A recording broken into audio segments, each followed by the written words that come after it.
ഇനി നമ്മൾ പറയാൻ പോകുന്ന ഈ ഇസ്മ നിങ്ങൾ ദിവസവും മുടങ്ങാതെ പതിവാക്കുകയാണെങ്കിൽ ജനങ്ങളും വീട്ടുകാരും നാട്ടുകാരും കുടുംബക്കാരും നിങ്ങളെ കമ്പനി ഫ്രണ്ട്സും എല്ലാവരും നിങ്ങളെ സ്നേഹിക്കും, മുഹബത്ത് വെക്കും, ഇഷ്ക് വെക്കും.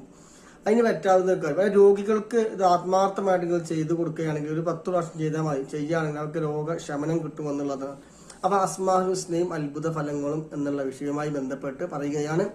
യാ മാജിദു യാ അല്ലാഹ് എന്നാണ് ചൊല്ലേണ്ടത്. തുടക്കത്തിൽ ബിസ്മിയും ഹംദും സ്വലാത്തും ഓരോ തവണ ചൊല്ലിയതിന് ശേഷം യാ മാജിദു യാ അല്ലാഹ് എന്ന് എന്ത് ചെയ്യാം, മുടങ്ങാതെ നിങ്ങൾ കഴിയുന്ന അത്ര അധികരിപ്പിച്ച് ചൊല്ലുക. ഇങ്ങനെ ഓതി വരികയാണെങ്കിൽ ലോക മുഹബത്ത് ഉണ്ടാകും. രോഗിക്കാണെങ്കിൽ 10 പ്രാവശ്യം ഓതിയിട്ട് രോഗിയെ മന്ത്രിച്ചു കൊടുത്താൽ അല്ലാഹു സുബ്ഹാനഹു വ തആല ആ രോഗത്തിന് ശമനം നൽകുമെന്നുള്ളതാണ്.